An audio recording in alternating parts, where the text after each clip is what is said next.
જય શ્રી કૃષ્ણ મિત્રો. નવરાત્રિમાં 4 રાશિઓ પર મહેરબાન રહેશે દેવી દુર્ગા અને મા લક્ષ્મી.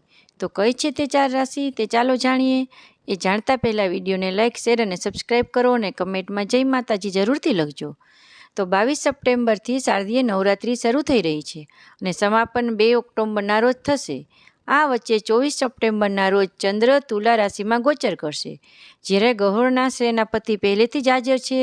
વૈદિક જ્યોતિષશાસ્ત્ર અનુસાર તુલા રાશિમાં મંગળ અને ચંદ્રની યુતિથી મા લક્ષ્મી યોગ નિર્માણ થશે, જે 4 રાશિઓ માટે ખૂબ જ શુભ છે.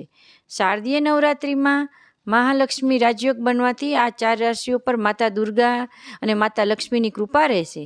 આ 4 રાશિઓ ધન, સુખ, યશ અને વૈભવ પ્રાપ્ત થશે. તો ચાલો જાણીએ આ રાશિઓ કઈ છે. તો પહેલી છે વૃષભ રાશિ, બીજી છે તુલા રાશિ, ત્રીજી છે મકર રાશિ અને ચોથી છે કુંભ રાશિ. જય શ્રી કૃષ્ણ, જય માતાજી.